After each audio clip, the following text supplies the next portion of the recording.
Thank you so much to the three of you for joining us. And just by way of making a link between our theme of art as interpretation of text and these videos that we just saw, I wanted to just ask you in no particular order if there was something in one of these videos that spoke to you the most. An image, something that's being played with, a message.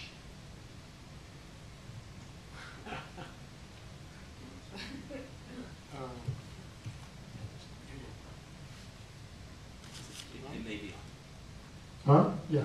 I think there were a number, but I'll just, stick to one. I'm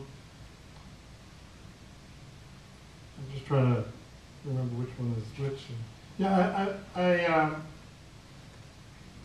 was one of the ones I was particularly struck by was Yachatz, because of that was the one that began 1, 1, 2, 1, 2, 3.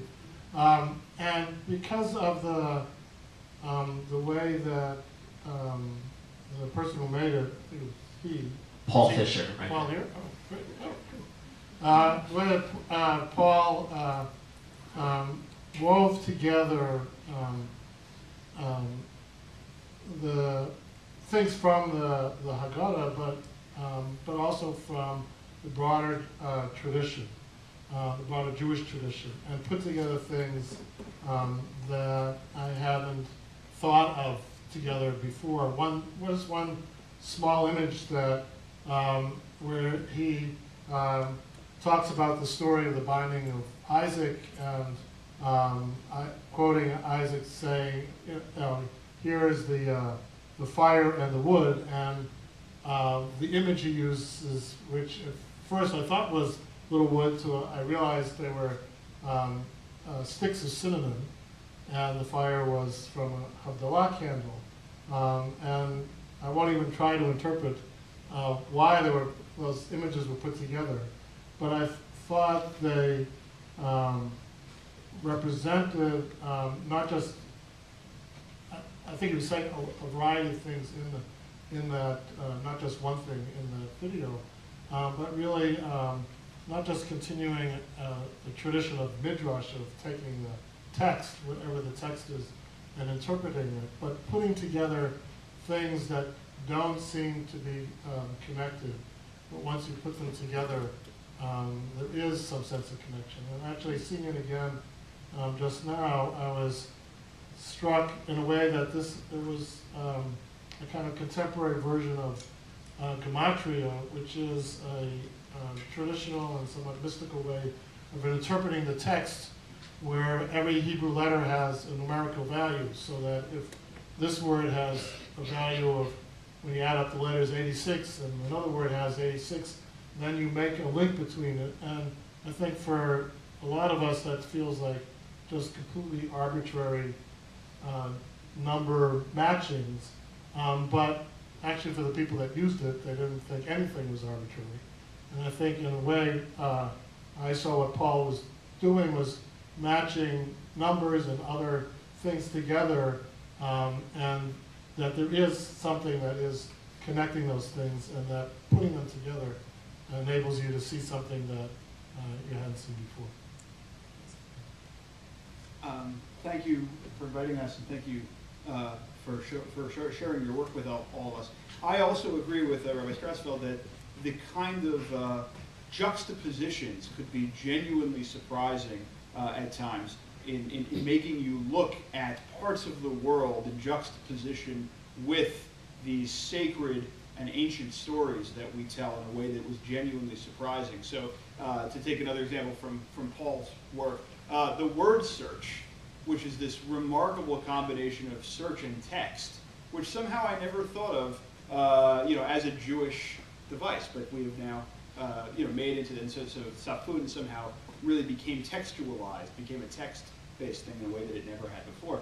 I think, although the most unforgettable image for me will of course be the bald animated man from Maror. I don't know where this man will haunt me every time I eat a piece of garbage. But Other than that, I also thought that one of the things that's remarkable about these films is that they allow the real overpowering of mood rather than text. I'm a literature guy, I'm generally a text guy, and I like to read words on a page. But what film really does, and a lot of these films did very well, was to just create a kind of sensibility. And I particularly appreciated the use of sound in so many of them. I thought that, and one of the ones I'll take, which I thought the sound was perhaps most surprisingly effective, was the Motzi Matzah one. This is the one that looked, I don't know, is the filmmaker here? Is Rafi here? So what I liked was that it combined, and I mean this as a compliment, although I want to be clear about that, it combined sort of all of the work of 90s music videos, right, where you have these sort of lovers who I think at first are throwing matzah at each other, and they have this movement on the bridge, with this sort of incredible sort of sound sampling mix and the combination of matzah sound and other kinds of musical sounds. And I never I'm going to always think about sound as a much more important part of my Seder, rather than simply the sounds that shape letters and words. For me, I'm also like a text person, and I think that for me, like one of the, I feel like we're all addressing things to Paul because he's sitting right here, and I apparently feel close enough to call him Paul. I think that one of the words that that occurred to me most is the word intertextuality, and I think that that is true to a degree of all of the pieces that are in this collection. But it's also true of the Haggadah itself, which is what makes it all so wonderful and so perfect on a total circular scale. But I really enjoyed the actual visual of your intertextuality, and you're bringing in sources from other places. I don't know if anybody knows this Haggadah, but there's an older Haggadah called the Polychrome Haggadah. People know it? So basically the concept is that it's different colors that just designate the text from different time periods. And the array of colors, I didn't necessarily always look to see where a particular piece of text had come from, but I love the visual of all of these texts coming together from different places to illustrate the things that are meaningful to the people who compiled those moments. And so it was a real privilege for me to see all these filmmakers really take parts of themselves and fulfill what I really believe is the injunction of the Seder, the